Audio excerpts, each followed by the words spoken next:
தமிழகத்தில் புதிய ஆட்சி பொறுப்பேற்று 1 மாதம் நிறைவடைந்துள்ள நிலையில் அரசின் செயல்பாடுகள் குறித்த ராமநாதபுரம் மாவட்ட மக்களின் கருத்துக்களை தற்போது கேட்கலாம்.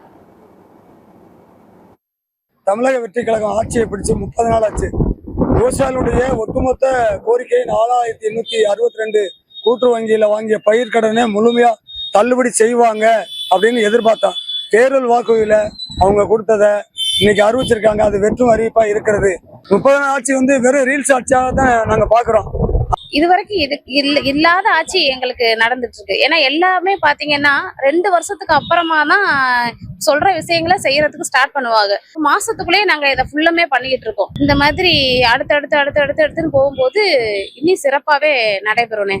எங்களுக்கு மகளிர் தொகை 2500 போடுறோம்னு சொன்னாங்க. இதுவரை அதை பத்தி பேசவே கிடையாது. திமுகல கொடுத்தா 1000 ரூபாய் மட்டும்தான் இதுவரை போட்டுக்கிட்டு இருக்காங்க.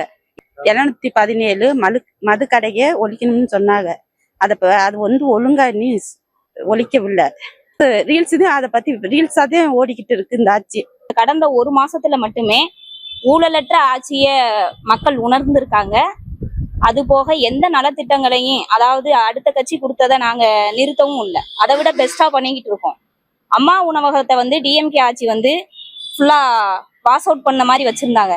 அம்மா உணவகம் அம்மா கொடுத்ததை விட நாங்க பர்ஃபெக்டா இப்ப பண்ணிட்டு இருக்காரு எங்க முதல்வர்.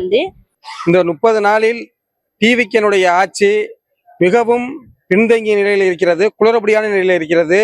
ஒரு வாக்குறுதியை கொடுத்து விட்டு திருப்பி இவர்கள் ரத்து செய்கிறார்கள், மீண்டும் ஒரு வாக்குறுதியை கொடுத்து விட்டு திருப்பி ரத்து செய்கிறார்கள். இவர்கள் அமைச்சர்களுக்கும் இங்குள்ள சட்டமன்ற உறுப்பினர்களுக்கும் சரியான அரசியல் வழிகாட்டிகள் இல்லை. அதனால் இந்த ஆட்சி பின்தங்கிய நிலையில் தான் இருக்கும். மக்களையும் இவர்கள் குழப்பிக்கொண்டே இருப்பார்கள் என்பதுதான் நிதர்சனமான உண்மை.